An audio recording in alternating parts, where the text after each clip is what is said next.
বর্ণনার মধ্যে আছে ইবনে কাসির বলেছেন যে তিন ধরনের মানুষ সবথেকে কঠিন শাস্তি দেওয়া হবে। তিন শ্রেণীর মানুষ। কয় শ্রেণীর মানুষ? তিন শ্রেণী। এক নম্বর হলো আল মুনাফিকুন, গতকাল বলেছিলাম সূরা নিসা, ইন্নাল মুনাফিকিনা ফি দারকিল আসফালি মিনান নার, জাহান্নামের সবথেকে নিম্ন স্তরে মুনাফিকরা থাকবে। তো মুনাফিক শ্রেণী। দুই নম্বর হলো আলে ফিরাউন, ফেরাউনের বংশধর যারা, অর্থাৎ ফেরাউন। তিন নম্বর হলো আসহাবুল মাইদা, এই মায়দা যারা এই খাবার অপচয় করেছিল, নষ্ট করেছিল এবং সঞ্চয় করে রেখেছিল।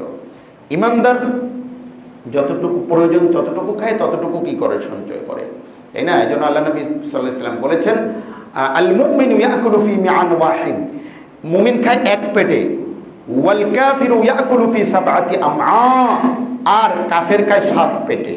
কাফেরের পেট কয়টা? মুমিনের পেট কয়টা? আসলে কাফেরের পেট কি সাতটা নাকি? উদ্দেশ্য হলো, দেখুন, মুমিন খায় যতটুকু তার প্রয়োজন ততটুকু খায়, কাফের যতটুকু খায় তার থেকে বেশি কি করে? সঞ্চয় করে নেয়, অর্থাৎ খেতে পারে না। সাত পেটে খাওয়ার অনেকগুলো অর্থ রয়েছে, তার মধ্যে হলো কাফেরের সম্পদের প্রতি প্রচুর পরিমাণে হিরস বা লোভ থাকে, লোভ প্রচুর পরিমাণ।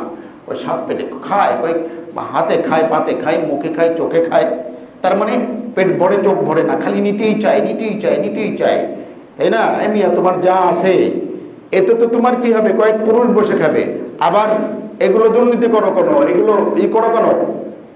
এটা হলো কাফেরের খাসলাত, বেঈমানের খাসলাত, খালি চাই চাই চাই চাই। যার মধ্যে এমন বৈশিষ্ট্য রয়েছে, আপনি ধরে নিন সে কাফের নয়, তাকে আমরা কাফের বলি না, কিন্তু কাফেরের খাসলাত তার মধ্যে রয়েছে, এর মধ্যে কোনো কি নেই। এটি হলো ওয়াল কাফিরু ইয়াকুলু